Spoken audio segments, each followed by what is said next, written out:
The topic we'll talk about in this video will be the differences between traditional advertising and digital advertising. At the same time, we'll touch on the advantages of digital advertising over traditional advertising. First of all, let's take a look at what traditional advertising and digital advertising are.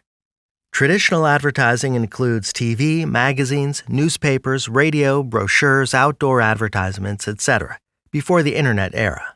Digital advertising includes advertisements that we see on social media every day, ads that appear on various websites, etc. If we look at the differences between these two categories of ads, the first is that digital ads are cheaper than traditional ads. For example, you can promote your product or service on Facebook, YouTube, or another platform to a large audience with a small budget. Another advantage of digital ads is that, unlike traditional ads, this type of advertising is measurable. For example, when we place an ad on a digital platform, we can see how many sales we can make through that ad, or how many people view the advertisement. In other words, we can measure the ROI on the advertisement we place. Here, ROI means how much profit and benefit we get from the investment.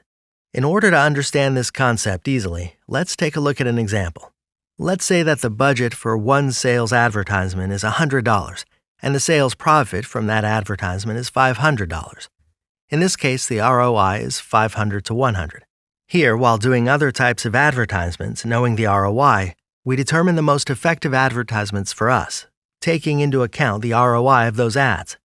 On the other hand, it's difficult to determine ROI in traditional ads. In other words, it's harder to measure traditional ads. Additionally, another advantage of digital advertising is that these ads are interactive. For example, when a company posts an ad about its product on social media, potential customers can react to that ad and write comments. This is a factor that increases sales by listening to customers. On the other hand, traditional ads are not interactive. That is, the viewers passively watch the ads between the films they see on TV. They can't express any reaction or comment.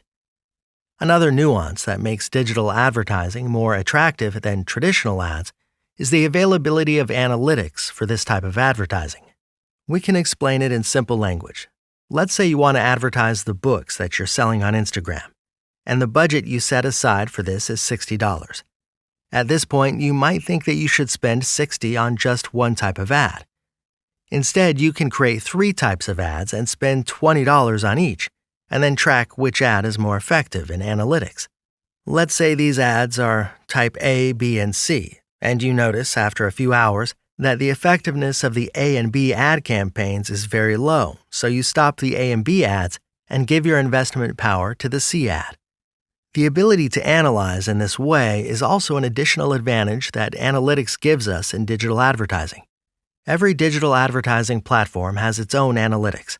For example, Google Ads have their own analytics, Facebook ads have their own analytics, and other digital platforms have their own analytics. In addition to the advantages we've listed, we could also add the function of remarketing. So what is remarketing, and how does it benefit the advertiser?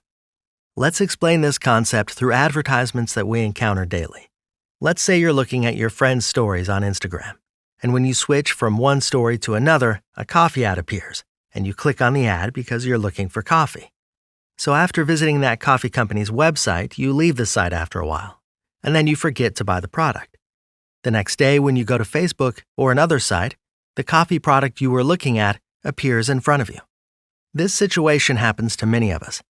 The reappearance of the coffee in front of us again is called remarketing.